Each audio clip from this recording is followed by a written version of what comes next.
Hello students, कैसे हैं आप सब लोग। स्वागत है आपका हमारे आरसी मिशन क्लासेस में। हम हैं आरसी मिशन क्लासेस की तरफ से सूरज, और हम आज आपको पढ़ाएंगे चैप्टर नंबर 2 का गॉस के नियम के अनुप्रयोग, एप्लीकेशन ऑफ गॉस लॉ।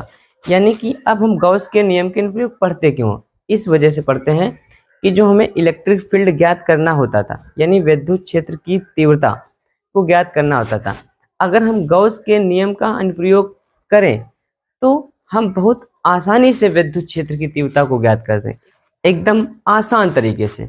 ठीक है, निकालना हमें इलेक्ट्रिक फील्ड ही है, लेकिन हम गॉस के नियम का अनुप्रयोग करेंगे, गॉस ऑफ लॉ का यूज करेंगे। उसको देखिए कैसे हम यूज करते हैं, कैसे हम इलेक्ट्रिक फील्ड निकालते हैं, intensity of a electric field. देखिए ध्यान से। तो क्या करना है, सबसे पहले हम लोग पढ़ेंगे एप्लीकेशंस ऑफ गॉस लॉ, ये हम लोग पढ़ेंगे। ठीक है, गॉस के नियम के अनुप्रयोग। एक डेरिवेशन, इसमें लगभग 3-4 डेरिवेशन है, उनको हम कायदे से डिस्कस करें एकदम बेहतरीन तरीके से। ठीक, मजा आ जाएगा आपको भाई साहब ना, फीलिंग आएगी, वही वाली फीलिंग जो तुमको क्या बताएं। तुम आ जाओ देखो। तो सबसे पहले इसका जो डेरिवेशन का नाम है, अनंत लंबाई के एक समान आवेशित सीधे तार के निकट विद्युत क्षेत्र की तीव्रता करेंगे। सबसे पहले हम इसमें एक इनफाइनाइट लेंथ का, यानी अनंत लंबाई का एक तार लेंगे। ठीक,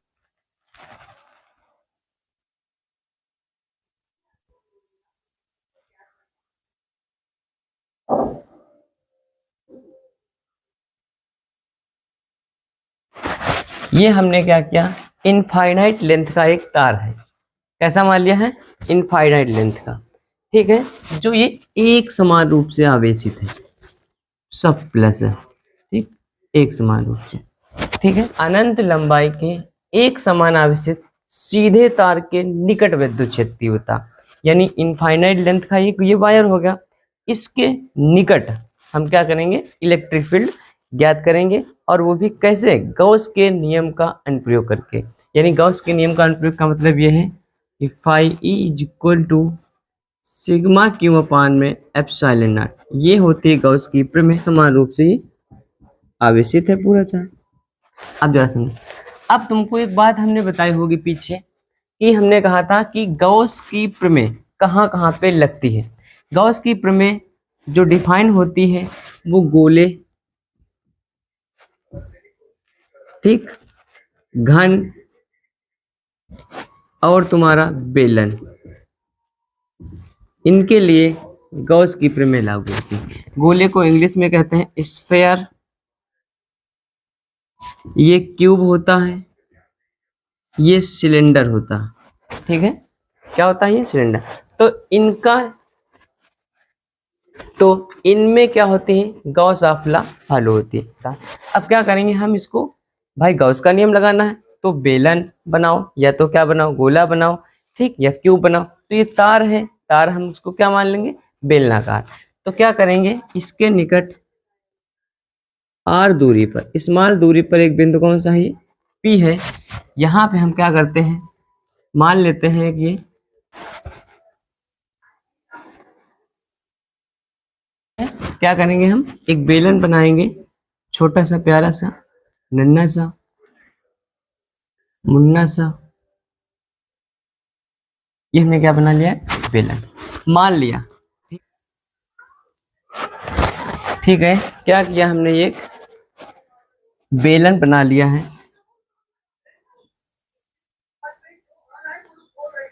ये हमने क्या किया है, बेलन बना लिया है, वो भी काल्पनिक होता है, मानते हैं बेलनाकार पृष्ठ बनाते हैं। ठीक है, ये क्या बना लिया, बेलनाकार पृष्ठ बना लिया।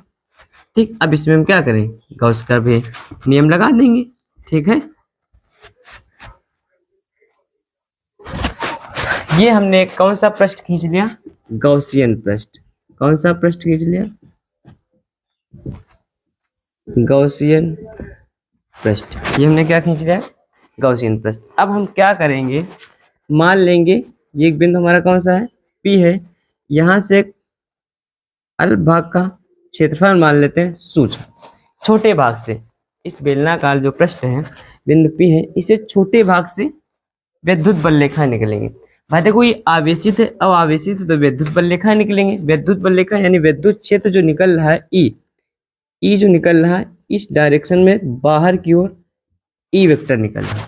अब ये अल्प भाग का, छोटे भाग का क्षेत्रफल है, डीए, बिल्कुल क्षेत्रफल अवयव डीए वेक्टर।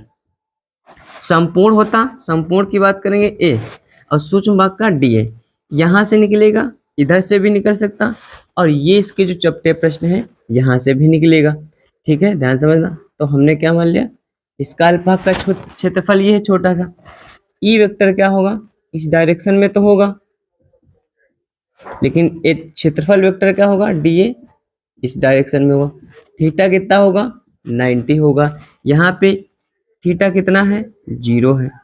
ठीक है, ये आपका पूरा चित्र कंप्लीट हो गया। क्या कहोगे, अगर कोई आवेश क्यों, पहले जरा बात को ध्यान समझेंगे। हमने क्या किया, आवेश क्यों, आवेश को इंग्लिश में क्या कहते हैं, चार्ज। एक चार्ज है, मान लिया वो कौन सा है, क्यों है। सीधी रेखा हो, चाहे इस पर एक समान रूप से वितरित हो, या कह सकते हैं हम कर्व हो, इस पर भी हो, वक्र।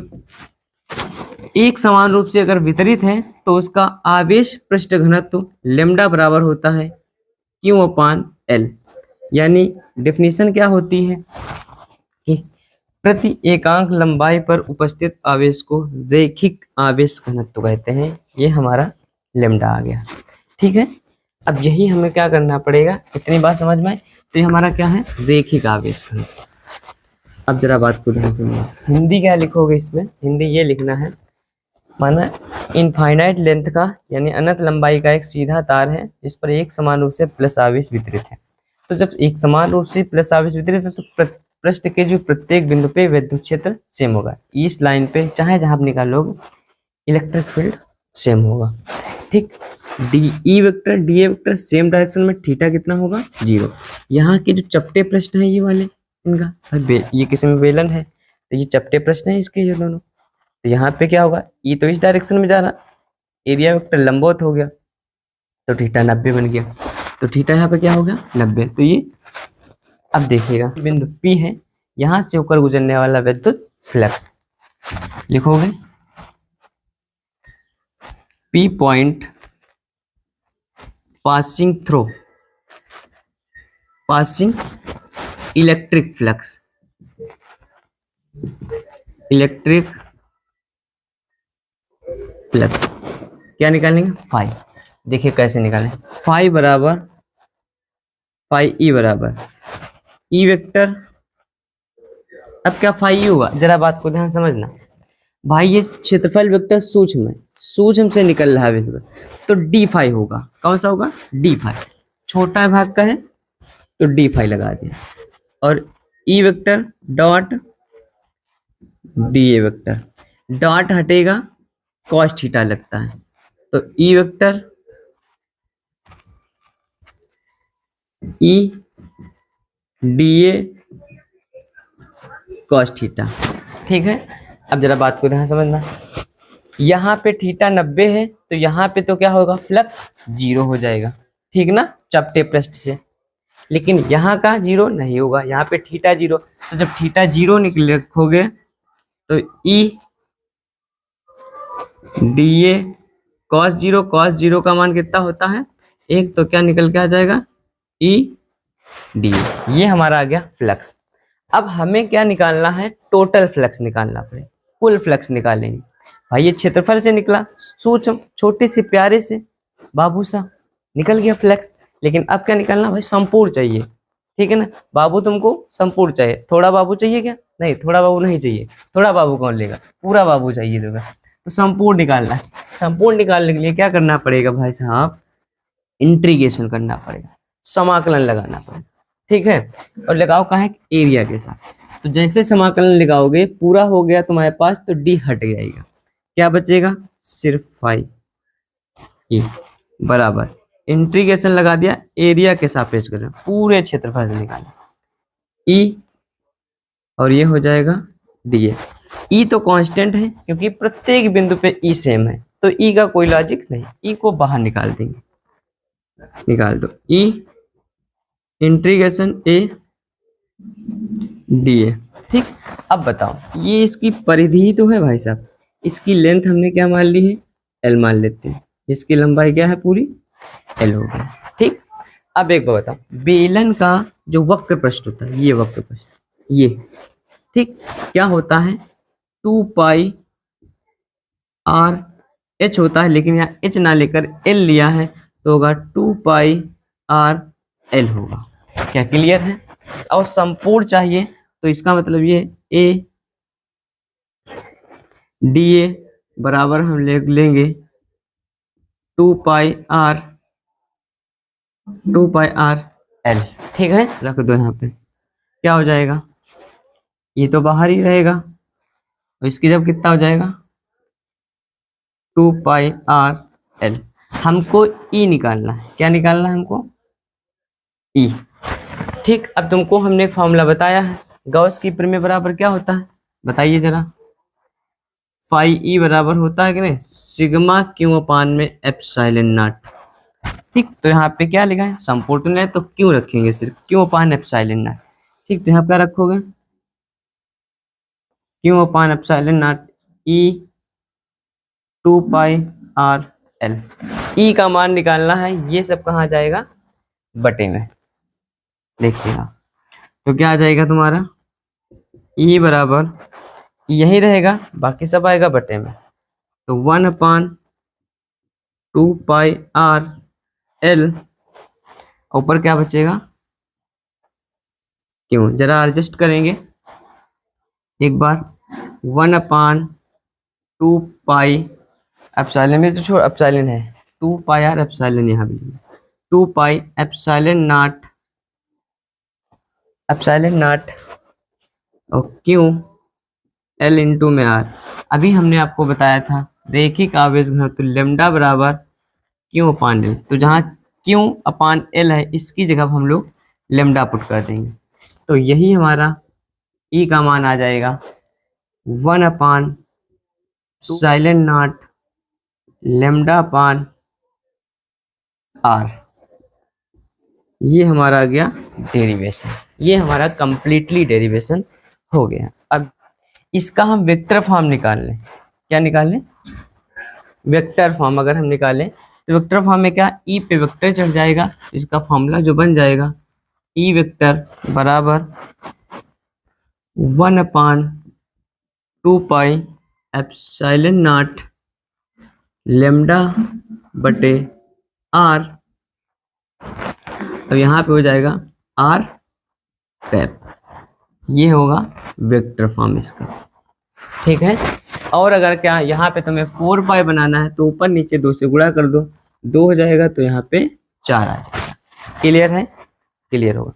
इसके बाद ये तो सब पूरा कांस्टेंट है, इतना क्या है, ये क्या करें, ई और आर के बीच की बात करें, ये 2 पाई एप्सिलॉन नॉट लेमडा ये सब कांस्टेंट हो जाएगा, तो इसके बीच हम ग्राफ की बात करेंगे, तो जरा देखिए ई प्रपोस्ट व्युत्क्रमानुपाती क्या है, आर के, और जब बी ई व्युत्क्रमानुपाती होता है तो उसका जो ग्राफ होता है हमारा वो क्या होता है, ये हमने मान लिया ग्राफ जरा खींचते हैं, इधर तुम्हारा ई है और इधर आर है, तो ये होगा ये ग्राफ।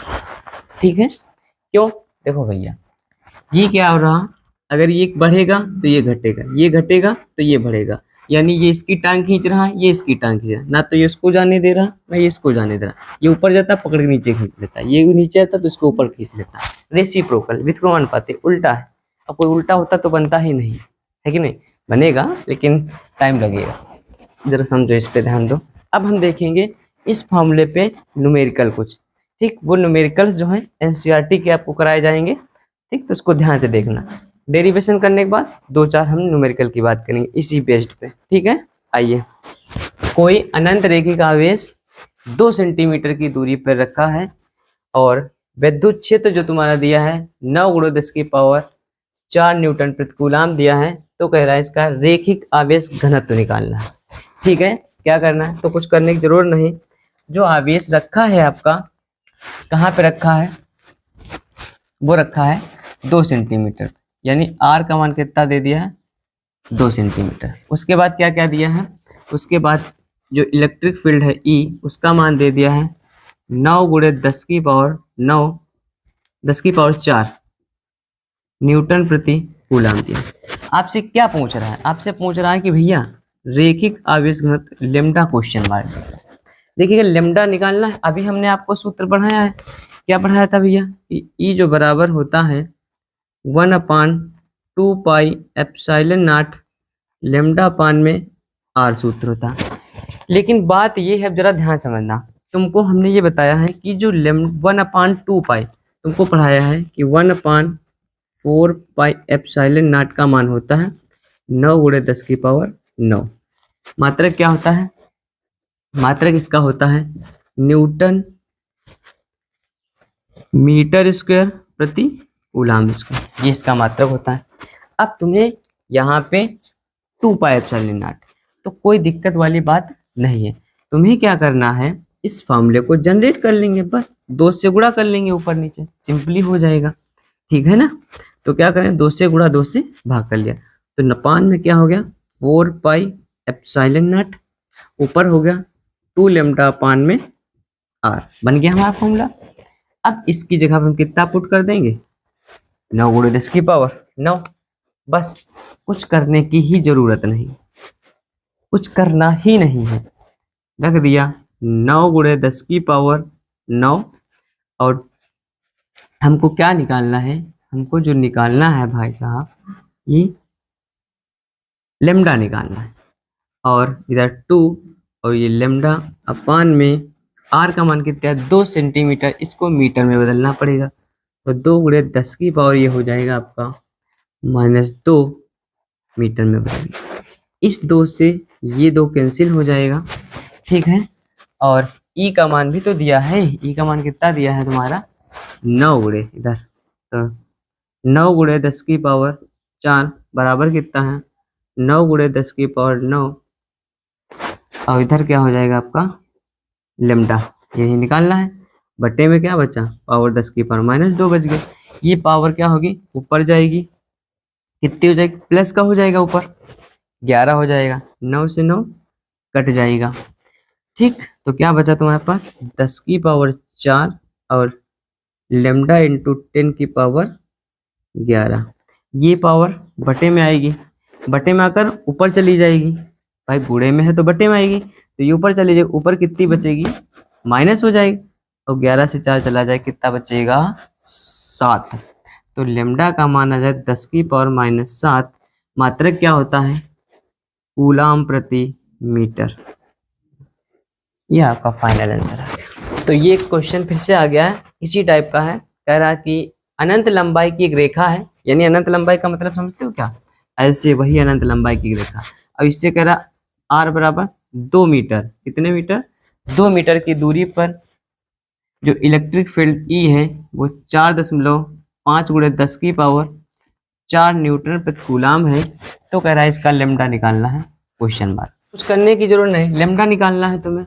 लेमडा निकालने के लिए क्या करना पड़ेगा, देखो तो ई बराबर हमने आपको सूत्र बता चुके हैं, क्या होता है 4 पाई वाला सीधा रखेंगे 1/4 पाई एप्सिलॉन नॉट 2 लेमडा अपान में आर।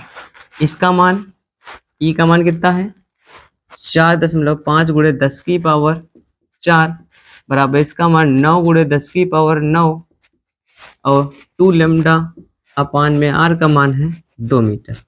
2 से 2 कट गया, इसको काटो 9 1 कम 9 9 पना 45.5 गुणे 10 की पावर 4, ये पावर बटे में आ जाएगी 10 की पावर हो जाएगा 9, इधर क्या बचेगा लेमडा, ठीक है 10 की पावर 9 है, ये पावर ऊपर जाएगी माइनस प्लस है ऊपर जाएगी माइनस हो जाएगी 4 चली जाएगी 10 की पावर बचेगा -5, ये दशमलव हटाओगे एक ऐड हो जाएगा, 5 गुणे 10 की पावर -6। लेमडा का मात्रक क्या होता है कूलम प्रति मीटर, ये आपका लेमडा फाइंड हो गया। क्लियर है, ठीक है। देखिएगा एक जो क्वेश्चन है भाई साहब न्यूमेरिकल, ये आपका जई में आ चुका है, कहाँ का है जई मेंस का है, और बहुत प्यारा क्वेश्चन है, इसको जरा समझेंगे एकदम बेहतरीन तरीके से आपको बताएंगे, ठीक है। कह रहा कि धातु के बने R1, 2R1, 3R ये 3 गोले हैं, खोखले गोले हैं, वो भी कैसे खोखले, वो भी सकेंद्रीय गोले हैं, जिनको आवेश क्रमशः Q1, Q2, Q3 दिया जाता है और बाहरी पृष्ठों पर इनका आवेश पृष्ठ घनत्व सेम हो जाता है। तो Q1, Q2, Q3 का तुम्हें अनुपात निकालना है। ठीक है, बहुत प्यारा क्वेश्चन है, कायदे समझो, बहुत अच्छे से आपको समझाएंगे। जेईई मेंस का क्वेश्चन है, देखिएगा क्या कह रहा। मान लिया हमारे पास एक ये गोला है, एक ये गोला है और एक ये गोला, तीनों सकेंद्रीय गोले। कैसे हैं? सकेंद्रीय हैं। मान लिया कि ये इसकी त्रिज्या क्या है, R है, ये इसकी त्रिज्या 2R है और ये इसकी त्रिज्या 3R है। पहले को दिया गया है कैपिटल Q1 चार्ज, दूसरे को दिया गया है कैपिटल Q2, तीसरे को दिया गया है कैपिटल 3। ठीक है, और इनका आवेश पृष्ठ घनत्व तो क्या है, बाहरी पृष्ठों पे सेम हो जाता है। तो आवेश पृष्ठ घनत्व का फॉर्मूला क्या होता है, देखिएगा, का फॉर्मूला होता है आपका σ1 बराबर σ2 बराबर, और सिग्मा का जो सूत्र होता है क्या होता है, सिग्मा क्यू बराबर Q/A होता है। ठीक है, बात समझ गए? जरा बात को ध्यान समझेंगे तो देखिएगा, खोखले गोले पर, ये कैसे गोले हैं, खोखले गोले, और तुमको बताया गया है कि भैया जो आवेश होता है उसके जो पृष्ठ पर होता है वो एक समान रूप से फैला होता है पूरे पृष्ठ पे। ठीक है, इतनी बात समझ में? तो पहले के लिए जो हम सूत्र लगाएंगे क्या होगा, σ1 बराबर Q/A, तो हम आपको बता चुके हैं। तो पहले के लिए क्या होगा सूत्र, Q1/A, और A क्या होता है 4πr स्क्वायर बराबर। दूसरे के लिए जब जाओगे, ये क्यों, ये आवेश इस पे आ जाएगा, ऐड हो जाएंगे, दोनों पृष्ठों के आवेश क्या हो जाएंगे, ऐड हो जाएंगे। Q1 + Q2 अपान में 4π2r स्क्वायर, इसकी त्रिज्या कितनी है 4π2r स्क्वायर। तीसरे के लिए जब जाओगे तो टोटल आवेश उसके क्या होगा, पृष्ठ पर विद्यमान होता है, मतलब कि जितना आवेश होगा मानो होगा उस पे पृष्ठ पे आ जाता है। तो Q1, Q2, Q3 कितना चाह जाएगा, Q1, Q2, Q3 अपान में 4π3r का स्क्वायर, ये लिखना पड़ेगा, गलती हो जाती है तो। ठीक है, अब हम क्या करें, आपस में तीनों बराबर हैं तो हम क्या करेंगे, इनकी तुलना कर लेंगे। क्यों? क्योंकि भाई देखो σ1, σ2, σ3 बराबर था, तो इनकी क्या करेंगे, एक एक को तुलना करो। इसकी पहले क्या करते हैं, इसके साथ तुलना कर लेते हैं। ठीक, तो जो तुलना करोगे तो 4π दोनों में सेम है, Q1/4πr स्क्वायर बराबर Q1 + Q2 अपान में 4π4r स्क्वायर। 4π से 4π कैंसिल, r स्क्वायर से r स्क्वायर कैंसिल, Q1 बराबर Q1 + Q2 अपान में 4 की गुणा कर देते हैं तो 4Q1 बराबर Q1 2 + Q1। ठीक, Q1 को इधर लाओगे तो Q2 का मान कितना आ जाएगा, 3Q1, ये आपका आ गया Q2 का मान। अगर इसका रेशियो में निकालोगे तो क्या निकालोगे बताओ जरा, Q1 को यहीं रखो, Q2 को बटे में लाओ, Q1/Q2 का मान आ जाएगा 1/3 आ गया। अब क्या करेंगे, सेकेंड कंडीशन देखिएगा, इसको अब किसे, इसके साथ हल करें। देखो 4π कट जाएगा, r स्क्वायर कट जाएगा, क्या बचेगा तुम्हारे यहाँ पे, Q1 बचेगा, और Q1 और Q2 का मान है कितना 3Q1। तो यहाँ पे जो Q2 है इसकी जगह हम क्या पुट कर देंगे, इसका मान रखेंगे Q2 का, तो ये क्या हो जाएगा यहाँ पे देखिएगा, क्या 4π से 4π कैंसिल हो जाएगा। ठीक, 4π से 4π कैंसिल हो गया, क्या बचा तुम्हारे पास, Q1 + Q2 अपान में 4 बराबर, यहाँ क्या बचेगा, Q1, Q2, Q3 अपान में 9।